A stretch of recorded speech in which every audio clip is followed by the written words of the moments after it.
वली थे, एक पीर साहब थे, वो कहते थे जिसकी दाढ़ी नहीं है ना वो मेरे पीछे नमाज ना पढ़े। तो एक बार इकबाल रहमतुल्लाह अलैह पैंट कोट टाई चढ़ा के चले गए, नमाज पढ़ा तो सारे मुरीदों ने घूर के देखा, अब रोक तो सकते नहीं थे क्योंकि इकबाल रहमतुल्लाह अलैह का एक नाम था। उन्होंने कहा जी मैं पीर साहब को मिलना चाहता हूँ। और मुरीदों ने कहा, वो जो चेले चेले बैठे हो तो कहते ना पीर पीर होता है तो खलीफा सवा पीर होता है। तो वो खलीफा साहब कहते ना कि नहीं जी वो दाढ़ी मुन्ने से नहीं मिलते। इकबाल रहमतुल्लाह अलैह चले गए। बाद में पीर साहब ने पूछा कौन आया था, दाढ़ी मुन्ना आया सी की ना सी, वो अलामा इकबाल के अंदर सी, मोहम्मद इकबाल आए थे। हाँ जी। पीर साहब मौरख ये लिखता है कि जनाब बग़ैर जूतों के भागते हुए पैर के बुलाओ, ये तुमने क्या कर दिया।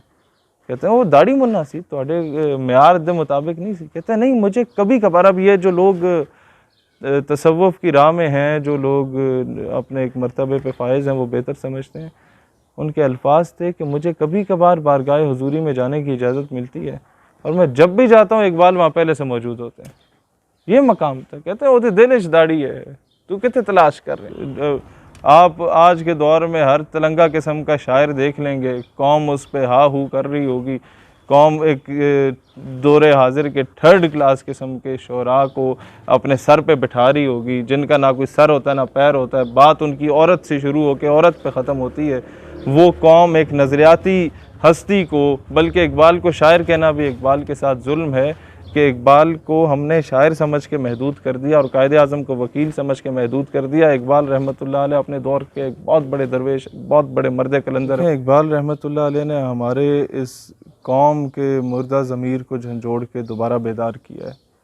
इकबाल रहमतुल्लाह अलैह एक तरफ इन्हीं हीरोज़ के बारे में कहते हैं कि मर्द हुर, ये मर्द हुर हैं और ये क्या पहचान होती है इनकी और बाकी की उम्मत और इनमें फ़र्क क्या होता है।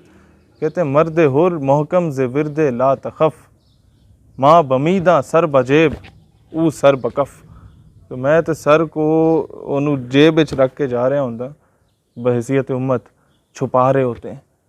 वो अजीब दरवेश है कि सर बकफ़ फिर रहा होता है। क्या वजह क्या है?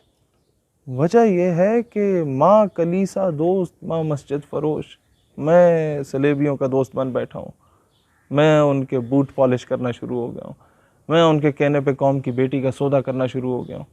माँ मस्जिद फरोश, मैंने अपनी मस्जिदें दरबार अपने मदरसे बेच दिए, बेच कर तलवारें ख़रीद लिए मुसल्ले हमने, बेटियाँ लुटती रहीं और हम दुआ करते रहे। माँ कलीसा दोस्त माँ मस्जिद फरोश, ऊज़े दस्ते मुस्तफ़ा पैमाना रोश। कि रात की तारीकी में जब मैं ख्वाब गफलत का शिकार होता हूँ, मैं उस नींद से बेदार होने की कोशिश नहीं कर रहा होता, उस वक़्त इस मर्द हुर को बारगाह मुस्तफ़वी से पैमाने आ रहे होते हैं। वो कहते हैं ना कि तैबा से मंगाई जाती है, सीनों में छुपाई जाती है, ये इश्क की मैं सागर से नहीं नज़रों से फैलाई जाती है। तो वो हम किसी और मैं की तलाश में, वो किसी और मैं की तलाश में, वो किसी और सागर की तलाश में, हम किसी और सागर की तलाश में। वो कहते हैं ना पीने को तो पी लूँगा पर शर्त ज़रा सी है, बगदाद का साकी हो अजमेर का मैखाना। तो there is hell lot of difference between वो इश्क की नज़र और यहाँ दुनियावी हम लोग जिन चक्रों में पड़ चुके हैं। There is hell lot of difference between these things. और इकबाल रहमतुल्लाह अलैह का तो इश्क इस कदर इंतहा पे था कि इकबाल रहमतुल्लाह अलैह रोते थे और कई दरवेशों को बाद में तारीख़ ने लिखा है रोते हुए पाया कि वो ये गिरदान पढ़ते थे, रुबाई पढ़ते थे, रो रहे होते थे कि अल्लाह तू गनी अज़हर दो आलम मन फ़कीर, तू दोनों बादशाहों का बल्कि सारे कायनात का तमाम आलमीन का अज़हर दो आलम मन फ़कीर, मैं तो फ़कीर हूँ तू बादशाह है। रोज़े महशर उज़्र हाय मन पज़ीर, रोज़े महशर में और तो कुछ नहीं कहता, भाई एक छोटी सी रिक्वेस्ट आपके सामने रखता हूँ।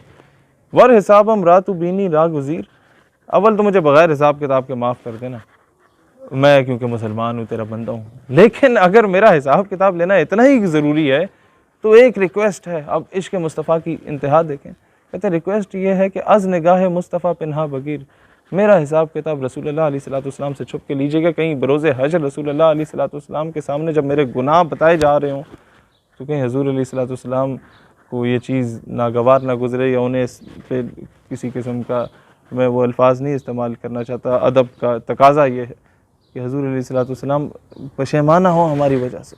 तो ये इंतहा है वो अदब की।